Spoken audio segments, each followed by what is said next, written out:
La première question, c'était sur l'économie du véhicule électrique. Effectivement, c'est effectivement un peu le problème du véhicule électrique, c'est qu'il ne faut pas trop rouler pour être éligible au véhicule électrique. Il ne faut pas trop rouler parce que sinon on dépasse l'autonomie. Et puis il faut quand même rouler suffisamment. Effectivement, l'intérêt économique du véhicule électrique, c'est que c'est à l'usage qu'on gagne. Et effectivement, on fait les fameux calculs de break-even pour effectivement à quel moment, quelle est la quantité de kilomètres qu'il faut faire pour que en coût d'usage total, le véhicule électrique coûte la même chose qu'un véhicule thermique. Alors, aujourd'hui, ce break-even dépend énormément des incentives par pays, mais on voit aujourd'hui qu'avec un Kangoo ou une Zoé, en France, on arrive à ce break-even autour de 10 000 km par an. 10 000 km par an, c'est moins de 50 km par jour. C'est quand même pas ridicule. Et en fait, on a aujourd'hui, ça correspond à peu près à la moyenne de ce que font nos clients. On a effectivement à peu près aujourd'hui une utilisation qui est de l'ordre de 10 000 km par an. Donc c'est-à-dire que ceux qui ont choisi effectivement le véhicule électrique sont bien dans cette catégorie-là. Alors, quelle quantité ça représente par rapport aux 30% que j'indiquais tout à l'heure, c'est pas ridicule. Et puis ce qui est intéressant, c'est que c'est croissant. C'est-à-dire que ces véhicules qui ne font aujourd'hui pas plus que effectivement 100 km par jour sont souvent des secondes voitures. Et moi, je prends l'exemple de mon foyer, mais c'est tout à fait représentatif. Effectivement, on a deux voitures. J'ai bien sûr un véhicule électrique. Et en fait, ce véhicule électrique, qui est la deuxième voiture de la maison, l'autre c'est la grosse pour partir en vacances, en fait devient la voiture principale.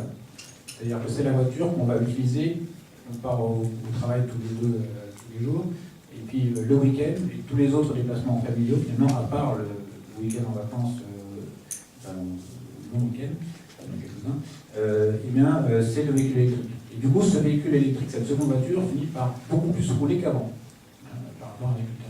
Parce qu'effectivement, on a cette facilité, ça ne coûte rien. Il se trouve qu'à Paris, en plus, on peut se garer partout, facilement, en réservant sa place, et en étant chargé, donc il y a énormément d'avantages. Voilà, donc pour dire que c'est aujourd'hui, effectivement, le vivier de clients potentiels reste très important, qui remplissent cette équation-là. Alors, oui, il y avait une question sur la pollution. Donc effectivement, c'est vrai qu'on se débarrasse, on réduit très fortement le CO2, là-dessus il y a une question sur le CO2. J'ai commencé par ça d'ailleurs. Donc le CO2, le véhicule électrique, effectivement, c'est zéro émission en roulage. Mais c'est pas c'est zéro CO2 en roulage.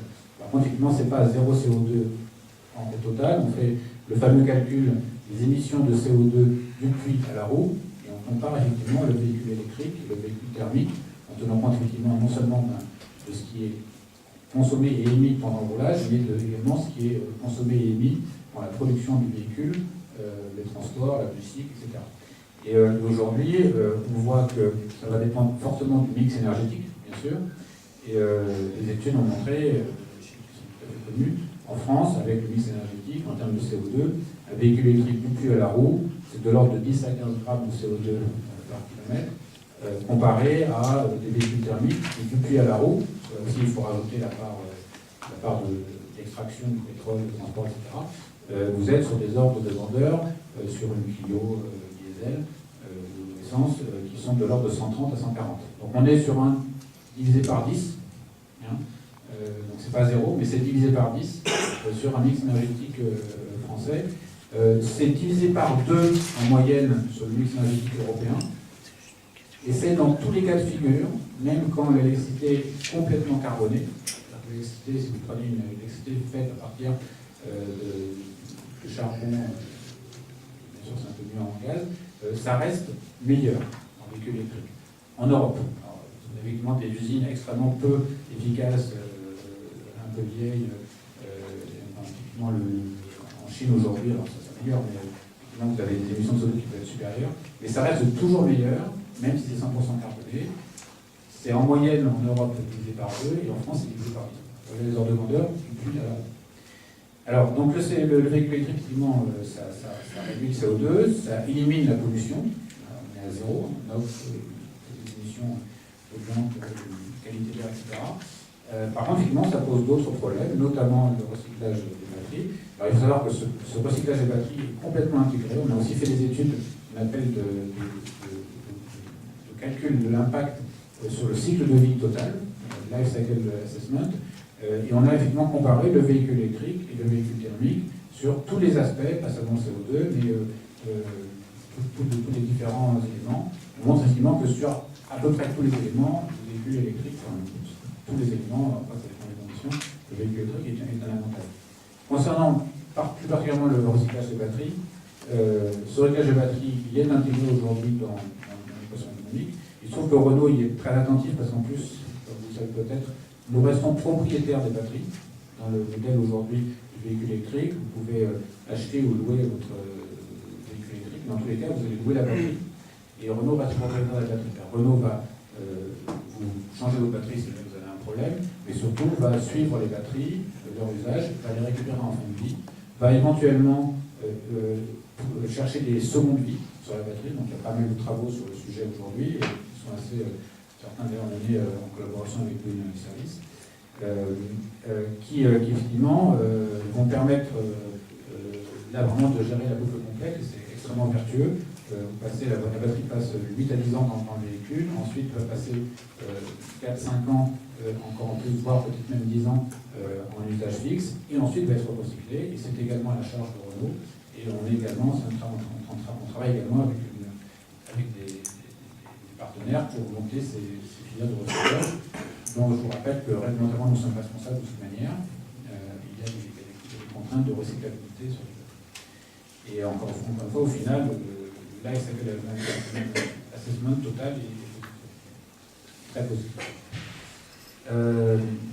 Alors j'avais une question pour Bolloré. Une dernière question sur les normes.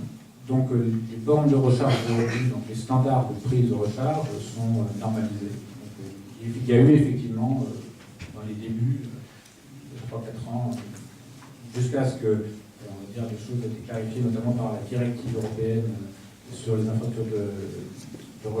infrastructures pour tout ce qui est fuel alternatif.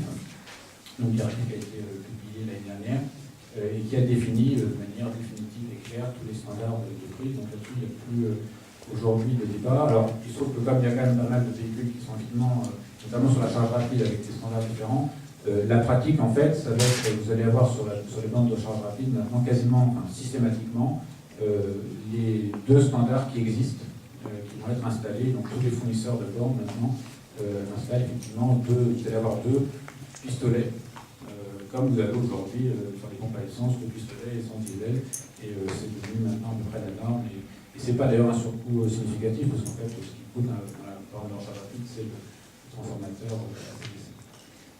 Donc pour moi, les normes, c'est traité.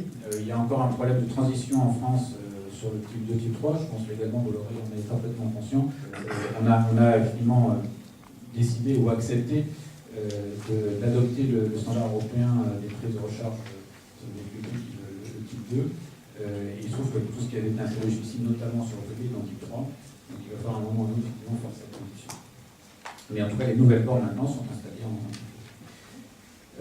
voilà, dernier mot alors, sur Tesla. Nous, on est. Il y a deux aspects. Tesla, d'abord, qu'est-ce que Tesla inspire à Renault?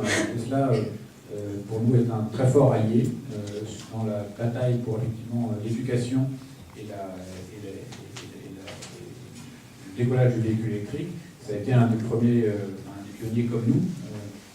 Pas du tout dans le même segment de marché, même si à un moment ou l'autre on va se rencontrer, mais pour l'instant on n'est pas du tout concurrents. Et on pense effectivement que c'est très positif pour l'image du véhicule électrique. Et l'évolution qui est faite vers effectivement la mise en lumière de à quel point la batterie est importante me paraît tout à fait pertinente. C'est vrai qu'un véhicule électrique c'est avant tout une batterie en prix, c'est ce qui va déterminer effectivement l'autonomie, donc quelque part l'acceptabilité. Et on est également très impliqué, bien sûr, dans le domaine de la batterie. Et ce que je disais tout à l'heure sur le second usage des batteries nous amène aussi à nous intéresser à l'usage des batteries de stockage fixe, puisque la seconde des batteries, ce sera un usage fixe. Et donc, de ce point de vue-là, on pense que ça peut être un moyen, finalement, là aussi, d'avoir des solutions avec des très bons coûts de batterie, puisque les batteries seront amorties déjà dans le véhicule, donc vous arrivez avec des coûts de batterie.